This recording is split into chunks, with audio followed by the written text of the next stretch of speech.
Lo mismo que hicieron en el video pasado, que cortas el video hasta que tenga el dibujo clarito. Ah, ok. Pensé que iba a ser un dibujo más. Oye, qué bueno. Sí, sí, está muy bien preparado. Bien.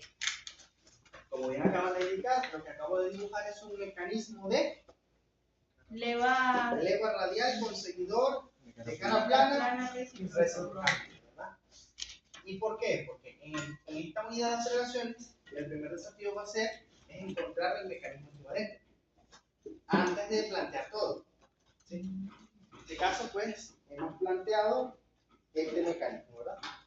Entonces, ¿qué es lo primero que vamos a repasar?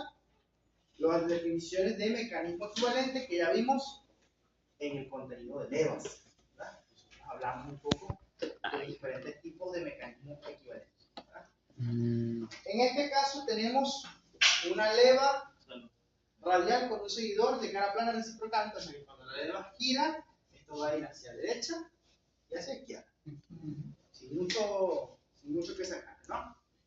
Entonces, primer paso va a ser encontrar el mecanismo equivalente. ¿Cuál es el mecanismo equivalente en este caso? Serían los visos de mecanismos equivalentes, ¿no? No lo digo. Bueno, ya lo vamos a ver. En este caso, cuando tengo un mecanismo de cara plana reciprocante, tenemos lo siguiente. Una barra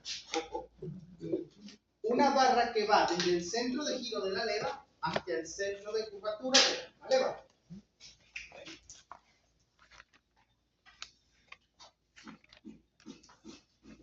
Primera barra. Segunda barra. Va a ser paralela a la cara plana y va a pasar por este centro de curvatura de la leva. Entonces, paralela a la cara plana va a ser una cosa tal que así. ¿Sí? Y esa barra pues va a estar solidaria a la dirección de movimiento del seguidor. ¿Sí? Esto aquí está soldado. Y esas dos barras van a estar unidas por un cursor.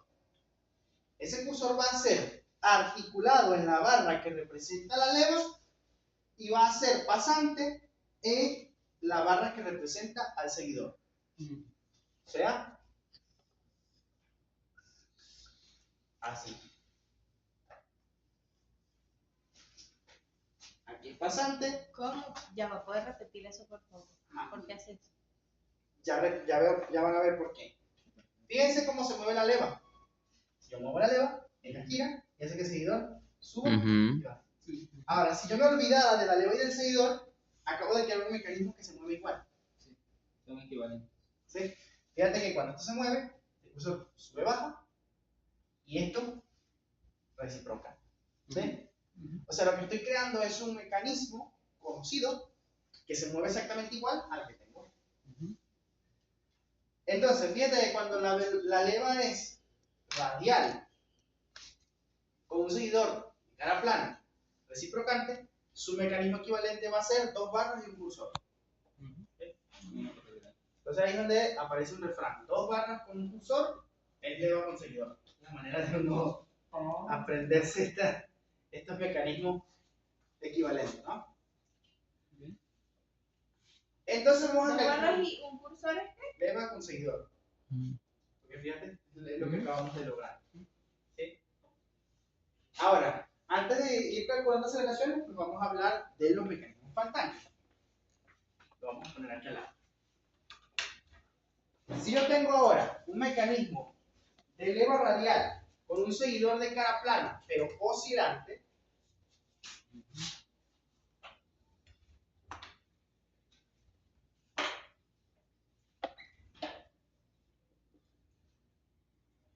más o menos se ve así. ¿Sí? Aquí es lo mismo, dos barras con un cursor y leva con seguidor, pero ¿cuál es la diferencia?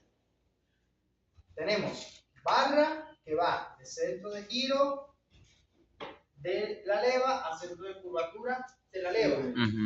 Luego tenemos barra paralela a la cara plana que pasa por ese centro de giro, sí, o ese centro de curvatura, o sea, y esa barra va a estar solidaria al centro de giro del seguidor. Ok. ¿Sí? Y entonces el cursor iría aquí. Estaría pasante en la barra que representa el seguidor y articulado en la barra que representa la leva. Entonces, de esa forma he creado un mecanismo equivalente que se mueve exactamente igual que el mecanismo que tenía de levas. ¿Sí? Entonces, aquí en las aceleraciones, el primer paso es eso, descubrir cuál es el mecanismo equivalente. ¿Sí? Bien. Otro mecanismo de leva que tenemos es el de rodillo reciprocante. Misma leva, mismo centro de curvatura y tenemos un rodillo reciprocante, o sea que hace este movimiento. ¿Sí? Si te das cuenta, pues bueno, cuando yo giro la leva, este rodillo sube y baja. ¿Cómo es este mecanismo equivalente? Barra que va desde el centro de giro de la leva hacia el centro de curvatura de la leva. ¿Sí? Luego, una barra que me une el centro de giro de la leva con el centro del rodillo. ¿Sí? Y aquí, en vez de rodillo, voy a poner un cursor que va a estar condenado a moverse en esa dirección. Reciprocante. O sea, aquí voy a poner un cursor que se va a mover así. ¿Ok? Y ese cursor va a estar condenado a moverse De manera verticalmente, o en la dirección que se mueva el seguidor. Fíjate entonces que el mecanismo que he conseguido de la leva radial con el seguidor del rodillo reciprocante es un mecanismo de biela, manivela, corredera. ¿Sí? Entonces puede decir que el mecanismo equivalente de una leva radial con un seguidor de rodillo reciprocante es el mecanismo biela, manivela, corredera. ¿Sí? Te repito, otra vez. Fíjate. Barra que va desde el centro de giro de la leva al centro de curvatura. Otra barra que va desde el centro de curvatura hacia el centro del rodillo. Y luego en el rodillo voy a poner un cursor que se va a mover en dirección de donde se mueve el seguidor. O sea que es un mecanismo biela, manivela, corredera. ¿Se entiende, verdad? El otro mecanismo que tenemos es rodillo oscilante. ¿Sí? Bueno, si el rodillo es oscilante, voy a hacer lo mismo. Y ahí también serían dos barras y un cursor. No. Eso es solo cuando es cara plana. Sí. Aquí no es dos barras en cursor, sino que es biela, manivela, corredera. Ahora, fíjate si el seguidor fuese oscilante.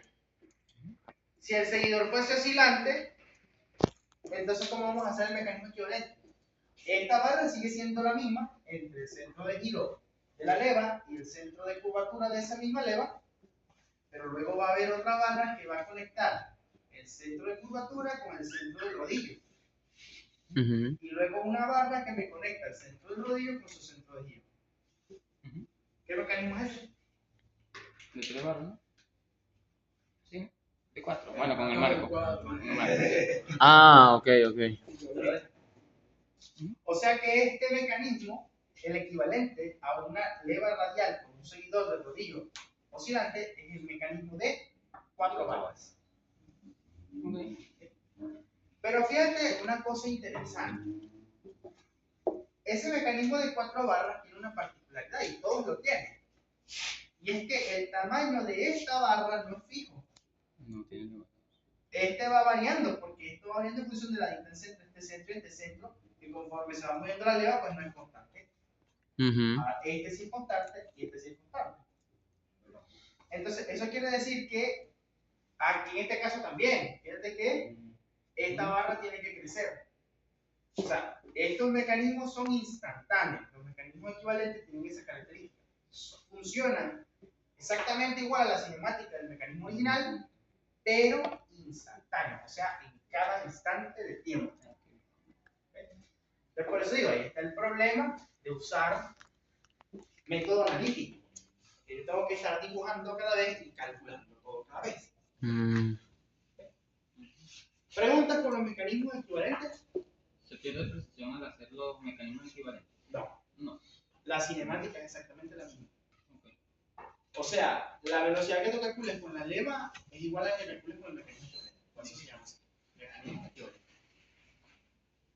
¿Otra pregunta? Bien, ¿verdad? Entonces, estos son los 4 mecanismos equivalentes que tendremos en esta unidad. ¿Existen más? Sí, pero vamos a trabajar con estos 4. Entonces, el desafío, y en donde en el examen se vuelve difícil, es descubrir cuál es el mecanismo equivalente.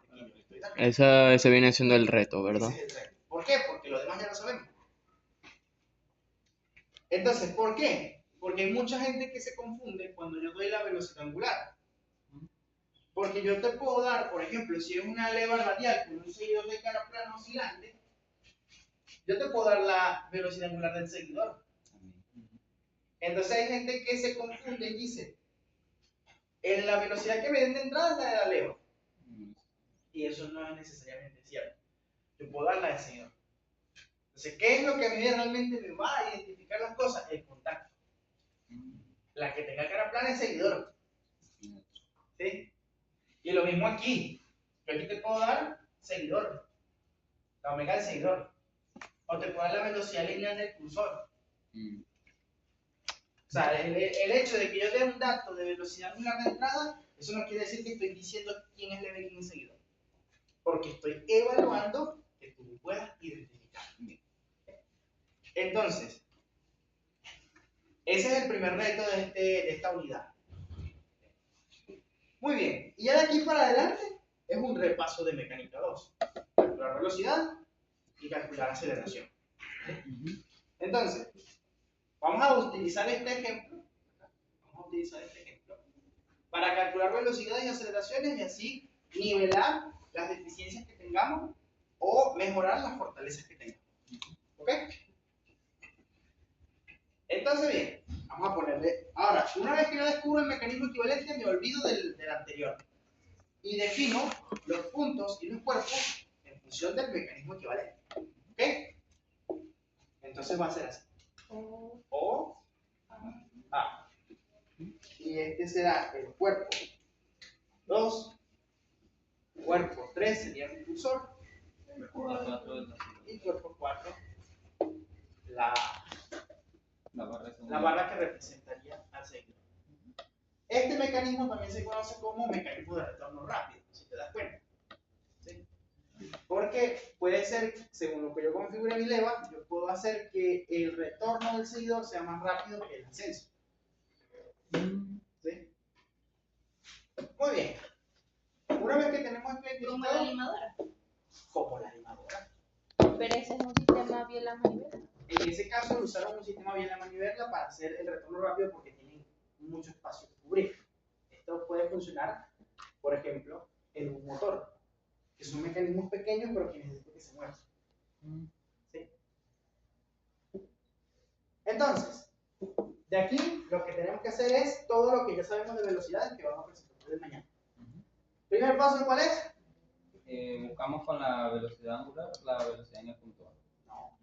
A ver si Lo es un del mecanismo. número Bueno, mágico, los pares A ver si es un superiores, mecanismo. inferiores. Los grados de libertad. los grados de libertad. Estaba pendiente, E por E menos 1. Entonces, ¿cómo es? Grados de libertad. Ajá. Igual a 3, 2, 1. Elemento menos 1. Inferior y el superior. Eso. Se me quedó la mañana de mi predecesor. Esa frase es de mi predecesor. Ahora vamos a identificar cuántos elementos tenemos. ¿Cuántos hay ahí? 4. 4. O sea que aquí es 4 menos 1, 3. 3 por 3, 9. Vamos a ver ahora cuántos pares inferiores tenemos. Aquí tenemos 1. aquí está 1, 4. aquí hay 2, 3. 3 y 4.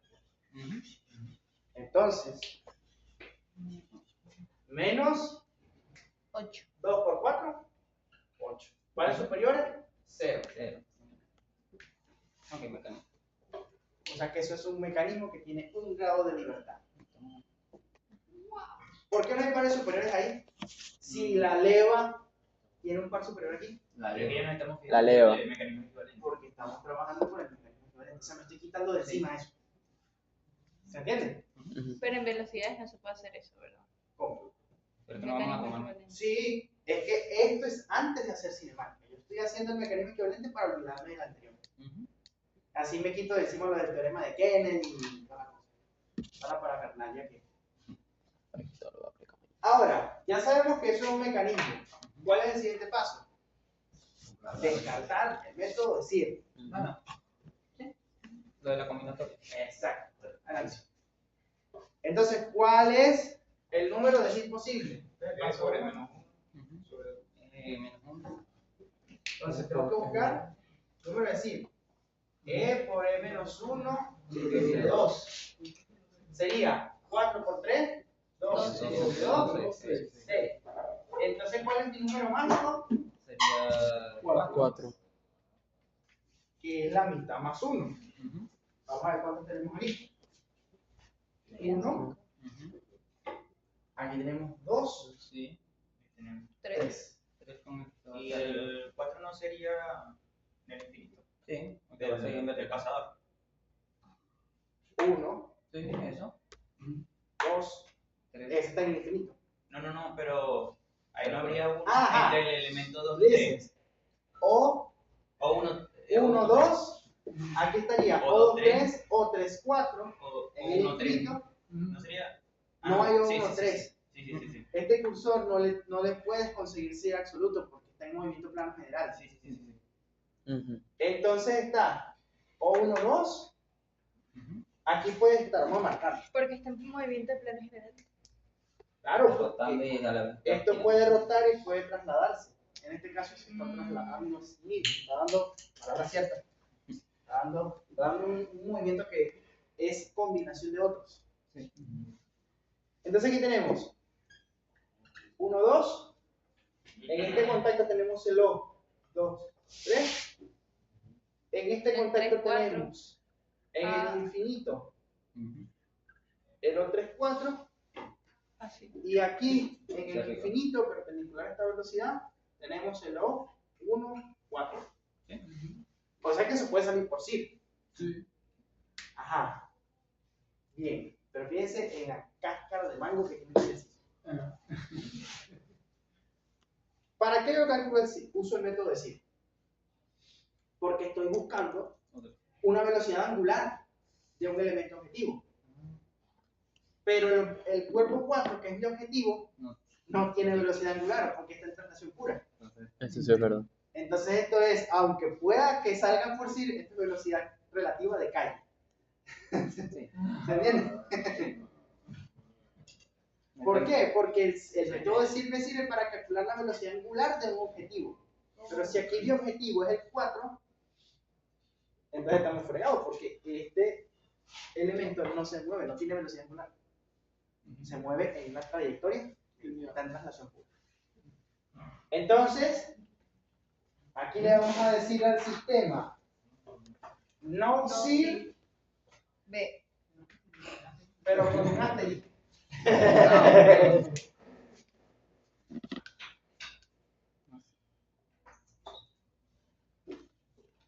Entonces, ahora, ya haciendo mis criterios previos, ya puedo comenzar a trabajar velocidades. ¿Ok? ¿Puedo borrar de este lado? Sí.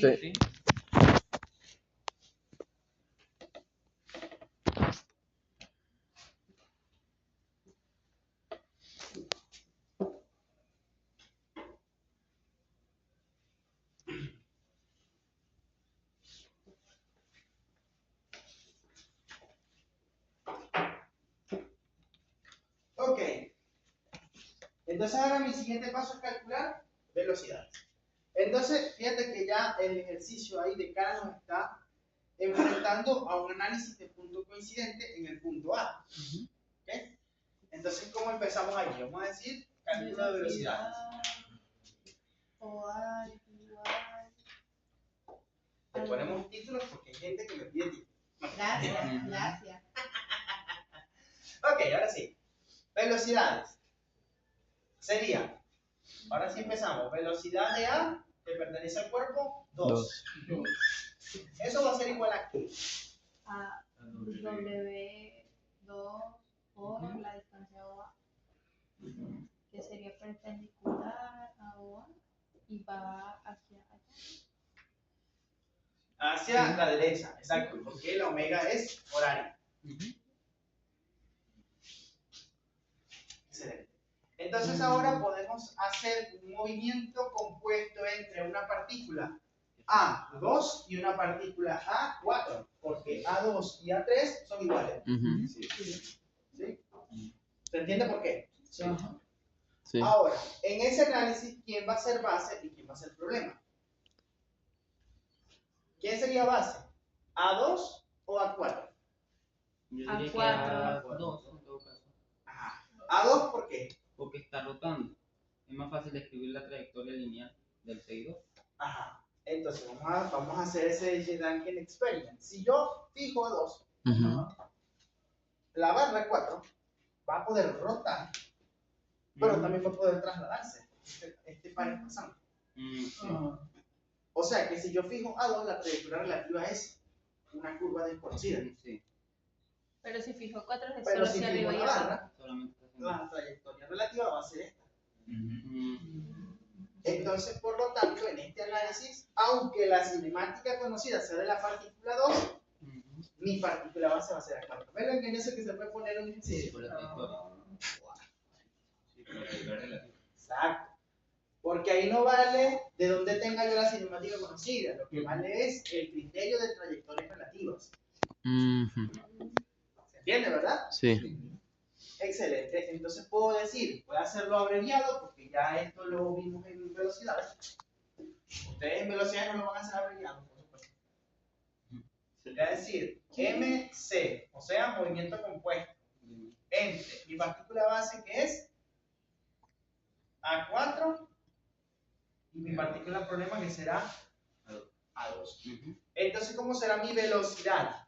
La velocidad de A2 es igual a velocidad de A4 más velocidad de A2 vista desde A4 relativa. Relativo.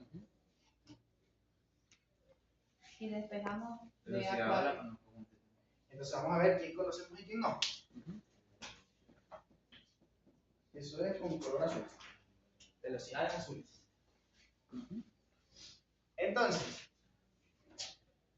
de la velocidad A2 conozco todo, ¿verdad? Porque lo acabo de calcular. Sí.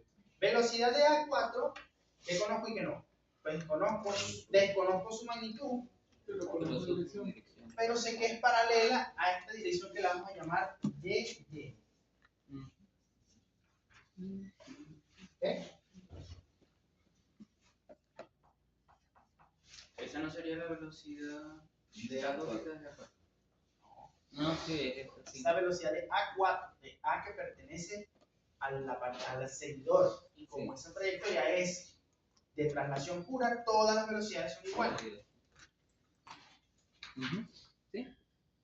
Ahora, velocidad de A2 vista desde A4 relativa. Desconoceré su magnitud también, pero sé que es paralela a XX.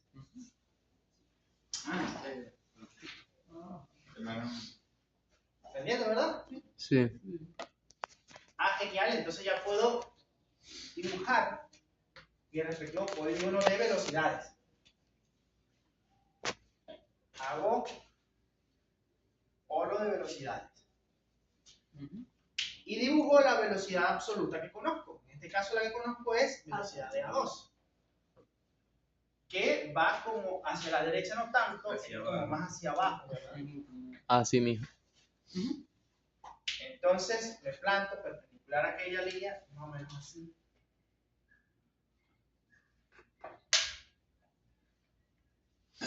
Y esto sería mi velocidad de A2. Luego busco, Le falta la flecha. luego voy a buscar La de según la ecuación vectorial. Fíjate que la velocidad de A4 es la que va hacia la derecha, ¿verdad?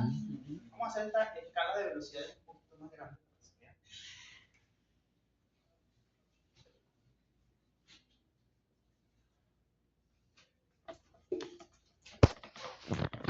Entonces, la dirección de la velocidad de A4, ella tiene que pasar por el polo de velocidades porque es una velocidad absoluta. Es paralelo a la velocidad de A4. ¿Cierto? Sí. Y entonces luego, la velocidad relativa, ella va a cerrar el polígono en esta punta. Y es vertical porque es paralela a aquí. Entonces con eso ahora voy a cerrar mi polígono de velocidades siguiendo el sentido de la ecuación vectorial. La velocidad de A4 entonces sería así.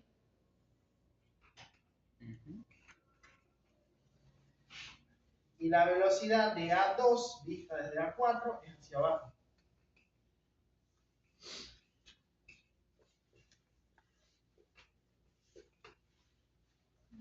¿Sí? Sí. Y entonces desde ahí, con la escala, pues yo calculo la velocidad que necesito. En este caso, necesito calcular esta relativa y necesito calcular esta absoluta. Ese es mi objetivo. ¿Me entienden? Sí. Fíjate que después de que yo descubro el mecanismo equivalente, lo demás es proceso. Todo lo que ya sabemos. ¿Okay? Ahora vamos a calcular aceleraciones. Este mecanismo es sencillo, pues.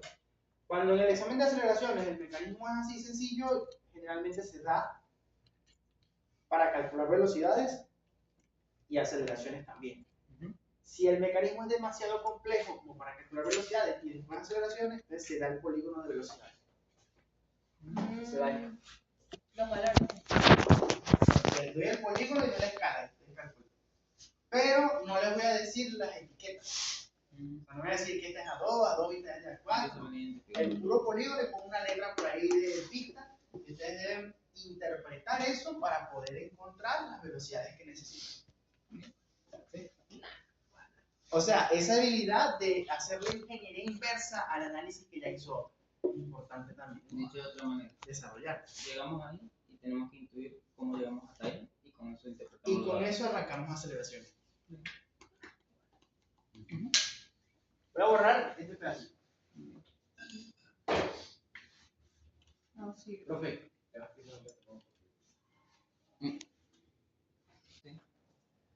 Entonces, sería así.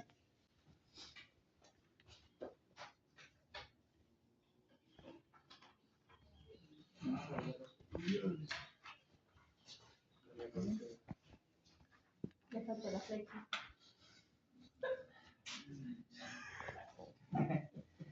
Entonces, aquí tenemos que seguir la misma dirección que nos dio ya el cálculo de velocidad.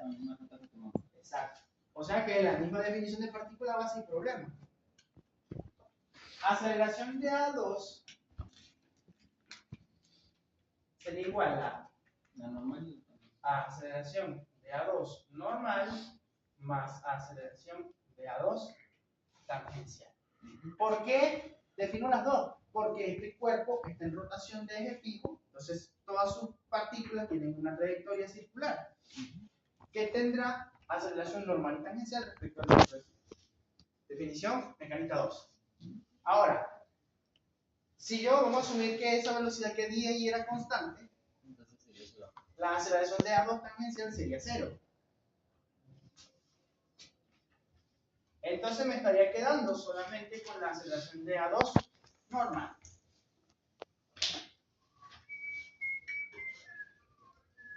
No sé por qué, pero siempre los marcadores cada vez están durando menos. cada vez duran menos o yo esquivo más. Ahora,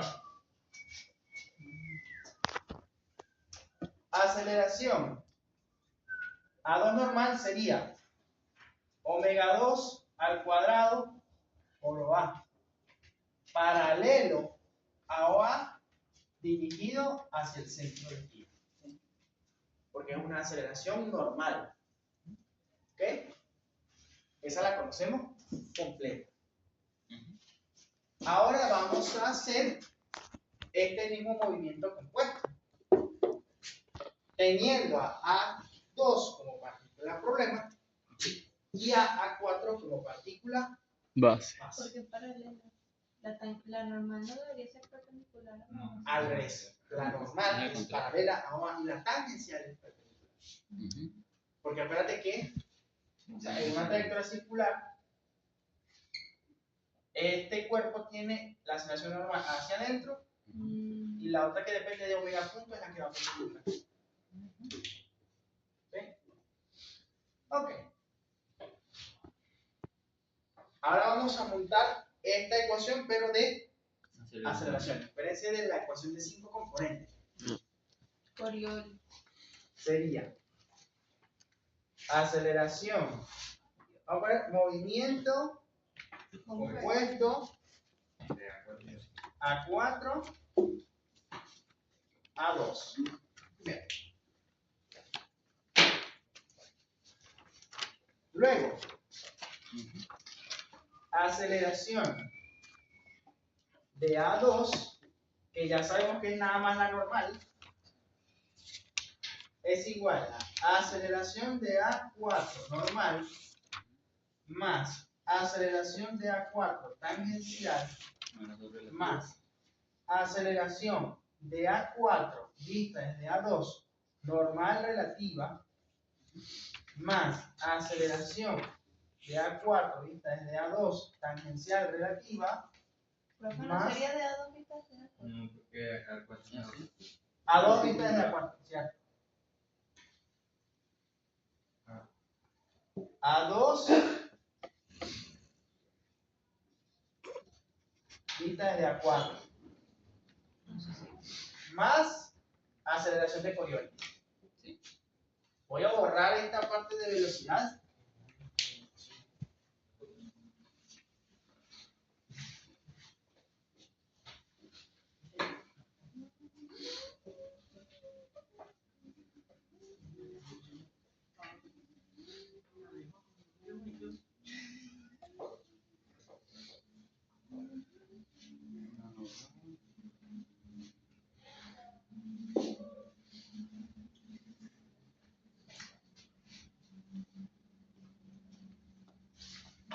Son esas 5 componentes, ¿verdad?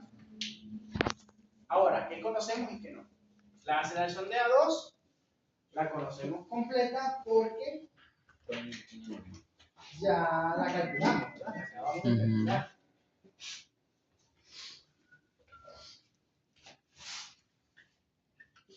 Totalmente conocido. Aceleración de A4 normal y tangencial. Como el cuerpo 4 está en traslación pura, no debería tener una aceleración normal. ¿Sí? Esto tiene que ir a 0. La aceleración tangencial, vamos a desconocer su magnitud, pero sabemos que es paralela a TY. ¿Sí? Me voy a arriesgar a decir un chiste malo, pero creo que no me lo van a entender. Ya Zurilla, miré. Los que se rieron ya les deben estar doliendo las rodillas. No, fíjate. También. Pero no a nivel. ¿Ya? Pero no a nivel Eso. de usted. Literalmente. Sí, Vale. nací en el 1990. Ajá. Aceleración de A2 vista desde A4 normal relativa. Ah, la trayectoria relativa, ¿qué forma tiene? Solamente una recta. Es una recta. Sí. Por lo tanto, la normal relativa debería ser 0 también. Fíjense la importancia, Porque la tangencial es paralela a TY. Porque la línea. porque es en el sentido del movimiento. Ujú. Acuérdate que esto es un cuerpo que está en transición pura. Porque estamos, es como si fuera el cara plana. Exacto. Ahora, como hemos dicho, esta norma relativa pues se va a ir a 0. Entonces me queda aceleración de A2, vistas de A4, tangencia relativa. De esa vamos a desconocer la magnitud, pero vamos a conocer que es paralela a X. Ahora, aceleración de Coriolis, la conocemos toda porque la podemos calcular. ¿Cómo será? ¿Cómo se calcula la aceleración de Coriolis? Dos veces la velocidad angular de la partícula base Ajá. por la relativa.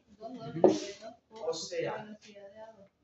2 por... ¿Quién era mi partícula base? Doble. Por relativa. Velocidad de A2. ¿Sí? Por o producto crudo. Producto cruz. Este es un... Ujú. Ah, pero date cuenta que como elegimos una partícula base que se encuentra dentro de un cuerpo con relación pura, esta omega 4 vale 0. Por lo tanto, como esto se va a 0, Coriolis se va a 0. O sea que al fin y al cabo, después de saber integral, me quedan 3 vectores nada más. ¿Cuáles son?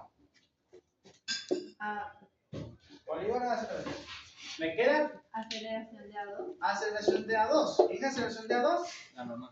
Normal. O sea, en vez de ir para acá, va Exacto. para Ujú.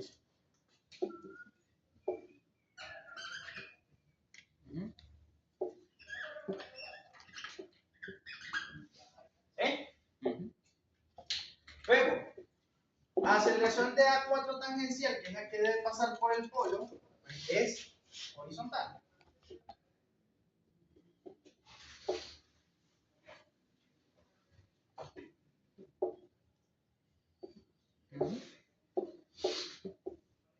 Y luego, aceleración de A2 vistas de A4 tangencial relativa, va a ser vertical. Entonces vamos a hacer con ella que el polígono cierre. ¿Ven? Esta sería paralela a aceleración. Perdón, esta es Sí, la no puede pasar aceleración por de A4 tangencial. Eso iba a decir. Y esta es A2 vistas de A4 tangencial Sí. relativa. Ahí sí no pasa. Entonces, fino, Y la flecha aparece en vector. No, es la pura dirección. exacto, Es la pura dirección. El vector lo vamos a el encontrar. vector va aquí. Ah, ok.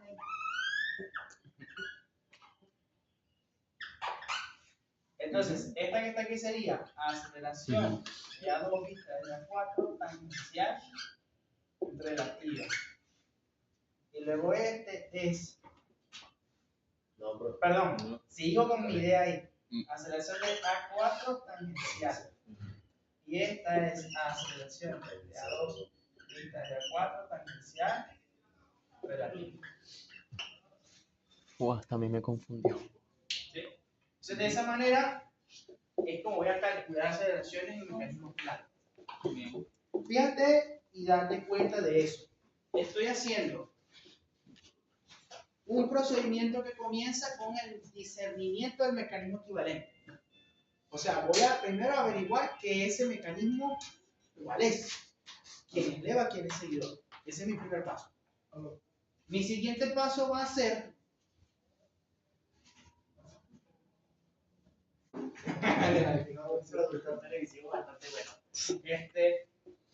entonces, mi primer paso era descubrir cuál era el mecanismo equivalente. Ujú. Y el segundo paso es a ese mecanismo equivalente hacerle toda la cinemática que ya conocemos. Es decir, descubrir que ese mecanismo equivalente tenga un grado de libertad, luego calcular todas las velocidades, descartar el método de Cirante y calcular luego las aceleraciones correspondientes. ¿Sí? Eso es todo el juego de este parcial. Hay un contenido nuevo adicional a aceleraciones que se llama mecanismos de rodadura en la siguiente clase. Hacemos esa clase y ya el contenido de aceleraciones está cubierto teóricamente hablando. Entonces, Entonces, de repente, para finales de este mes, estamos presentando celebraciones, tenemos un mes para hacer fuerzas. Aproximadamente un mes. ¿Ah? Aproximadamente un mes. Aproximadamente un mes, porque la primera semana de agosto no se cuenta, porque eso es carga de nota. Pero bueno, decirles que vamos bien de tiempo. Entonces, ¿dudas? ¿Preguntas? Hasta los momentos ninguno. Bien. Buenísimo. Fíjense que repasamos velocidades, así a lo bien. Entonces, mañana a las 9 de la mañana tenemos nuestro examen de velocidad.